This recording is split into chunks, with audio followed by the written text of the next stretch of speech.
मेरा नाम प्रीति है और मैं एक बहुत गरीब परिवार की लड़की थी। मेरे माँ बाप बचपन में ही इस दुनिया को छोड़कर चले गए थे और उसके बाद मेरी पूरी दुनिया सिर्फ मेरी दादी तक सीमित रह गई थी।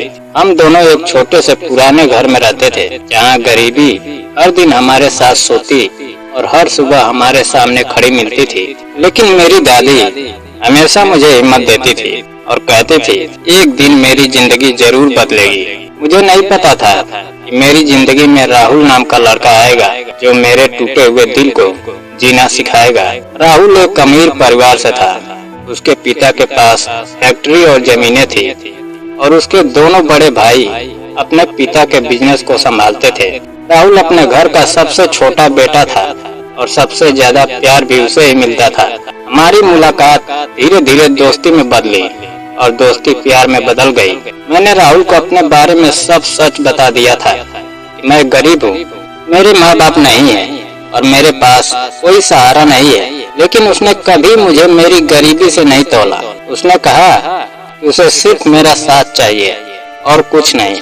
हम दोनों ने शादी करने का फैसला किया, लेकिन जब राहुल ने अपने घर में हमारे रिश्ते की बात की तो उसके परिवार ने साफ मना कर दिया, क्योंकि उन्हें अपने बेटे की शादी किसी अमीर लड़की से करनी थी जहां से उन्हें खूब दहेज मिले। उसी दौरान मेरी दादी भी मुझे अकेला छोड़कर इस दुनिया से चली गई और मैं पूरी तरह टूट गई। राहुल मुझे समझाने आया था, लेकिन मेरी हालत देखकर उसका दिल बदल गया और उसने उसी दिन मुझे कोर्ट ले जाकर शादी कर ली। शादी के बाद वह मुझे अपने घर लेकर गया, लेकिन वहाँ उसका परिवार गुस्से से आग बबूला हो गया था। उसके पिता और दोनों भाइयों ने मुझे अपनाने से मना कर दिया और राहुल से कहा कि वह मुझे छोड़ दे।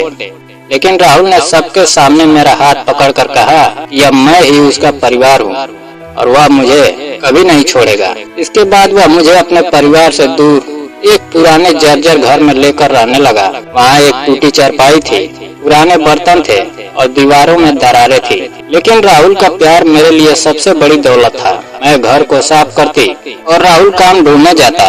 धीरे धीरे पैसे खत्म होने लगे। कई बार हमारे पास खाने तक के पैसे नहीं होते थे, लेकिन राहुल हमेशा मुझे हिम्मत देता था। उसकी माँ चोरी छिपे हमारे लिए पैसे और राशन लेकर आती थी, क्योंकि वह अपने बेटे को तकलीफ में नहीं देख पाती थी। एक दिन राहुल ने कहा कि उसे एक जरूरी काम से कुछ दिनों के लिए बाहर जाना होगा। उसने कहा कि वह 15 दिन में लौट आएगा, लेकिन उसके जाने के बाद दिन बीतते गए और उसका कोई फोन नहीं आया। मैं हर दिन दरवाजे पर बैठकर उसका इंतजार करती थी। फिर एक दिन 2 आदमी आए और उन्होंने बताया कि राहुल का एक्सीडेंट में निधन हो गया है। यह सुनते ही मेरी दुनिया उजड़ गई। मैं रोते रोते जमीन पर गिर गई, क्योंकि राहुल ही मेरा आखिरी सहारा था। उसके घर वाले मुझे अपने साथ ले गए, लेकिन वहाँ जाकर मुझे समझ आया कि मैं उनके लिए सिर्फ बोझ थी। राहुल की भाभी मुझसे नौकरानी की तरह काम करवाती थी। सुबह से रात तक मैं झाड़ू पोछा, बर्तन, कपड़े और खाना बनाने में लगी रहती थी। मैं गर्भवती थी, लेकिन किसी को मेरी हालत की परवाह नहीं थी। मुझे हर छोटी गलती पर ताने दिए जाते थे। कई बार मुझे धक्का भी दिया जाता था। मैं सिर्फ अपने बच्चों के लिए सब साथी रही, क्योंकि मेरे पास कहीं जाने की जगह नहीं थी। एक दिन मैं बहुत कमजोर थी और राहुल के भाई की शर्ट प्रेस करते समय गलती से जल गई। यह देखकर उसने गुस्से में मुझे जोरदार थप्पड़ मार दिया और उसकी पत्नी ने मुझे मनहूस कहकर घर से निकाल दिया। मैं रोती हुई घर से निकल आई। मेरे हाथ में सिर्फ राहुल का सूटकेस था और आंखों में आंसू। मैं सड़क पर भटक रही थी।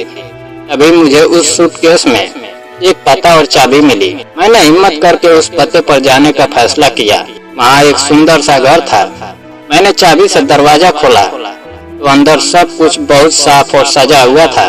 वहाँ प्रिया नाम की एक औरत मिली, जिसने बताया कि राहुल ने यह घर मेरे लिए छोड़ा था।